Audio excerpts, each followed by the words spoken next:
Good afternoon, everybody. Tess Crawley here, clinical and forensic psychologist and director of Dr. Tess Crawley and Associates. I am madly trying to get this vlog out to you today. I am in my car at school pickup and I've got about 8 minutes maybe. But I thought I would talk to you quickly about social anxiety.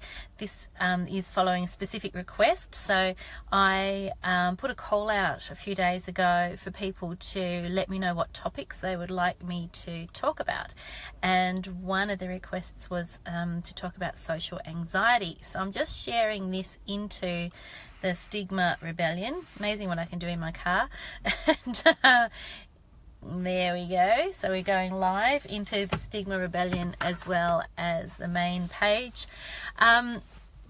Social anxiety. So look, it might seem a bit odd to you when I say that I'm actually a bit of an introvert myself. I have done lots of things that would seemingly prove otherwise. Before I was a psychologist, I was an actor. I have spoken at national and international psychology conferences. I've lectured. I love lecturing. Haven't done that for a few years, but I love standing in front of a lecture theatre and talking. In fact, my family like to joke that I could talk underwater with a mouthful of marbles. However, that's not to say that there are not certain circumstances where I do not feel comfortable. Hi, Rachel. I can see you've joined in this afternoon. Very nice to have you here with me today.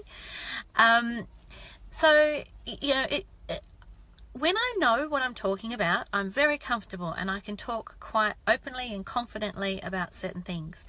But if you put me in a social situation where I don't know many people, I will struggle with small talk. I will struggle with engaging and putting myself out there. So, you know, for a lot of people who struggle with social anxiety, they struggle with this inner feeling of fear of being judged, fear of humiliating themselves, fear of embarrassing themselves, fear of looking foolish, and especially for people who aren't naturally extroverted. So for me, it's actually not the easiest thing in the world to walk up to somebody and introduce myself and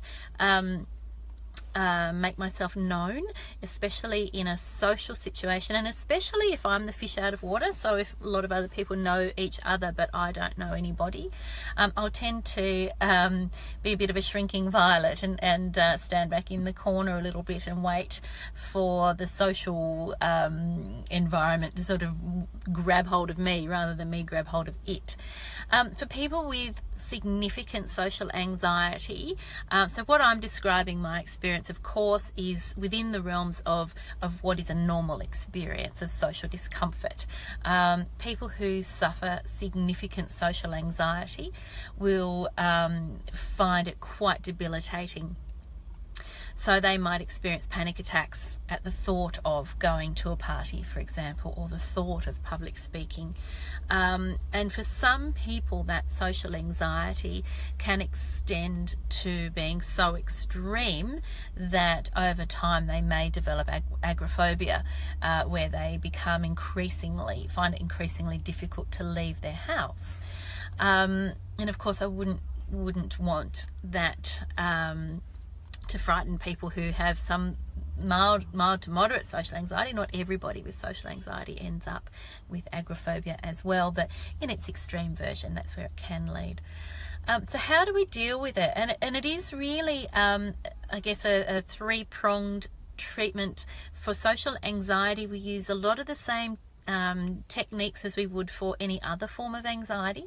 So we talk about the fight or flight response. We get you to understand what's going on in your body, and we teach you some skills around managing those physiological symptoms. So the breathing techniques and a few other tips and tricks that we can teach you to help you manage what's going on in your body when you're feeling those butterflies, the hot face, the rush of blood to the head, the drop in the pit of your stomach, you know, all those physiological feelings that come with anxiety. So once we've got you some skills around that, then we might start looking at the cognitive elements of what's going on with social anxiety. So that fear of being judged, that fear of humiliating yourself. Now, a really simple, I say simple, it's simple but not necessarily easy, technique is to start saying, so what? So if you've been invited to a party and you're worried that people are going to judge you, so what? What if people are thinking about you? What if they're not thinking about you? What if they're just as anxious as you are? What if you've made a mistake in your assumptions about people's likelihood of judging you? So starting to address some of those thoughts through questioning whether or not your assumptions are accurate, but also, so what? What if people judge me? Who cares? Do I care about their opinion? Does it actually matter to me what people think if they don't like me? I could engage in a lot of that what if and fear of judgment when I'm doing these vlogs. When I'm doing these videos, I could be thinking, people might think, oh God, she's stumbled over her words. Does she know what she's talking about? She's distracted because there's a lot going on around me at the end of the school day. There goes the bell.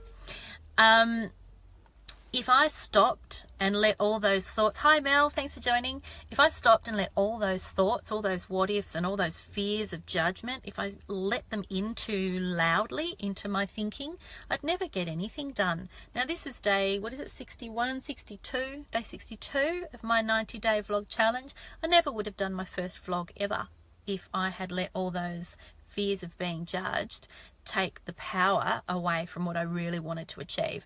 And what I really want to achieve is getting this information out to as many people as I can, because for me, my personal mission in doing these videos is there's only so many people I can physically see face to face in treatment. But if I can get a lot more information out there, debunk some of the stigma around mental health, make it easier for people to entertain the notion of seeing a psychologist, then that's why I do these. But I never would have gotten the first one done if I'd let those fears of being judged stop me. So we need to start to challenge some of those fears. So that's some of the work that we would do with social anxiety, is challenging some of those assumptions, some of those cognitive assumptions. Remember I talked the other day about that inner bully that comes with depression? Well, anxiety is a fairly similar bully, except it's a scared bully. It's a nervous bully. It wants to protect you. Wants to stop you from being anxious, wants to stop you from being frightened. That's that whole fight or flight reaction. So when your amygdala, the little part of your brain that is responsible for fight or flight, detects a sense of threat, it wants to do everything it can to protect you. So it's going to tell you, stay home, don't go to the party, it's too dangerous. They'll think bad things about you, and that makes you feel scared, and that can't be good, so let's avoid that. So two key things to remember about anxiety. Anxiety loves reassurance. So reassurance that nothing bad's going to happen, and anxiety loves avoidance. And the more you engage, the more you seek reassurance, and the more you engage in avoidance, the bigger and louder that anxiety over time is likely to get. So we need to get in there, get some skills around those anxiety symptoms, managing those physiological symptoms, and get some skill and some strength around challenging those cognitive assumptions. The third component is that feeling of fear, that emotional element. You get the first two things sorted out, that will start to settle itself. And in the meantime, just fake it till you make it. That's what the rest of us do, and it's okay. Okay, so, and remembering, lots of people feel social anxiety, but to varying degrees. So even though you might feel like you're the only one in the room who's feeling anxious, don't forget that analogy of the duck on the mill pond, that duck that looks like it's gliding along without a care in the world, but beneath the surface its little feet are paddling away like mad. So you don't know when you're at a party how many other people are feeling as anxious as you are. So there's my little overview of social anxiety. I might visit that topic again over time, but I hope that was helpful for today. Don't forget to let me know with a thumbs up or a comment, and certainly do ask me your questions, and keep coming with the requests, because I'm really happy to talk about topics that are of interest to the rest of you. Now I best go get my children before they disown me. So have a lovely afternoon, and I'll talk to you again tomorrow. Take care for now. Bye bye.